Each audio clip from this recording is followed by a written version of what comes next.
The Mountain Pine Ridge Forest Reserve spans 300 square miles. It's known for its highest point, Baldy Beacon, as well as waterfalls, steep ridges, and nature trails. But this reserve is also under pressure.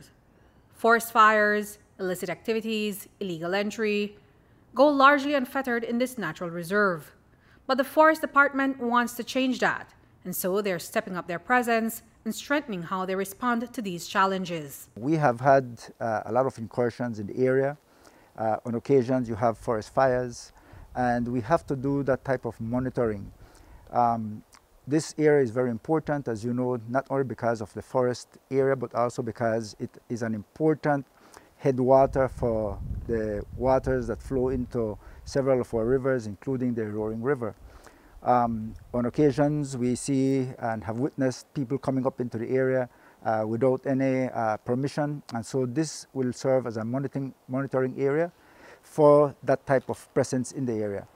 But additionally, during the times when we have forest fires, our foresters and firefighters are tired and they need a resting area.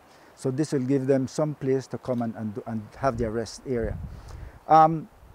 Important for the other areas is that we cannot have monitoring of all these sustainable forest areas if we don't have our people, the personnel, in good accommodation.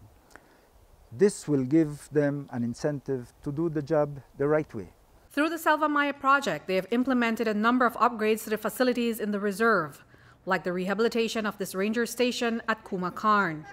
Forest Officer and National Liaison Officer of this project, Yanira Pop, says that for just under $50,000, they were able to renovate an old building and transform it into a functional and strategic base for rangers to patrol on rotation. Here at the Kumakarn Forest Ranger Station, we rehabilitated the house that we have to the back, which is the ranger station. We divided the area in two because we are planning to have patrols in the area. So nowadays we have males and females working in the area. So we did a division. There can be placed beds, mattresses in there. We rehabilitated with some amenities such as a kitchenette, stove. We will also have the installation of the solar system. So that will actually enhance the use of this area. We didn't have any restroom facilities, so the project went ahead and we have to the back a shower for the staff to bathe as well as restroom. The project has also provided for the rehabilitation of the rangers' quarters at the entrance of the Mountain Pine Ridge Reserve. In addition, they've also rehabilitated restroom facilities for visitors as well as the Forest Department's office in San Ignacio. All of these three important rehabilitations here at the Mountain Pine Ridge have been made with the objective to enhance our management effectiveness and also to meet the current new projects that are being done at the Mountain Pine Ridge Forest Reserve. The Forest Department has also made other rehabilitation projects. We have this rehabilitation of the San Ignacio Forest Office. That is a very key office.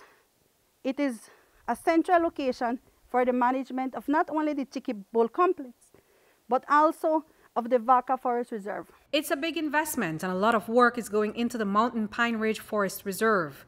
And Minister of Sustainable Development, Orlando Habet, says that in order to maintain these facilities and support the enhancement of the site, they will be implementing a fee system at the gate. The Pine Ridge Gate is an important area because that is where we'll be able to monitor and have a count of the number of persons that come in to visit, and to also stop the illegal entry, because many times we have people that would come in to do illegal activities, including hunting. So that will give us a presence. But additionally, part of the reason for the gate is that because of all the amenities, because of all the natural facilities that we have for the enjoyment of the public and of our tourists, but it will need maintenance. And so we will have to put a fee system in place where people have to pay a small fee as a contribution to the management of the entire system. Deputy Chief Forest Officer John Pinello Jr. says that these upgrades will be complemented with a second round of rehabilitative works under Phase 2 of the Selva Maya project, which will see more than $3 million invested across the priority areas defined in the project. and more measures will be implemented for the public to help maintain the integrity of the sites inside the reserve. That money will be used to continue the expansion that we're doing here.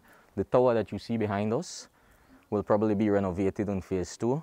We will try and expand this building a bit more so we have more room for more people. We are in the process of working with the FCD to help us with the monitoring, so they will have a presence here as well. That is with this area. The second part will also, we're looking to see if we can build the headquarters for the office for forestry department. We're in a really old wooden building, and so hopefully that can materialize in the second phase. We will also do a lot of the other renovations in the different areas around the Panujito Gate. Douglas De Silva needs a new headquarters. So those are the things we will use the money for. Building our capacity, building our infrastructure so that our staff can be comfortable wherever they are working. The development of tourism in the Mountain Pine Ridge, we will be doing a lot of rotation for our staff at Rio On, Rio Frio, at the gate here, in other areas in the Mountain Pine Ridge where we will have more tourism activities going on. So we will need more presence from the department as a regulatory body to make sure that everybody is safe, everybody is enjoying themselves, but they're following the rules, no fires. If you bring garbage in, you take it out. That will be something that we will strictly enforce in the Mountain Pine Ridge. We're also discussing the possibility of bringing in containers with liquid that you take out back. We won't allow plastic bottles, plastic bags, because those are the things that build up as garbage.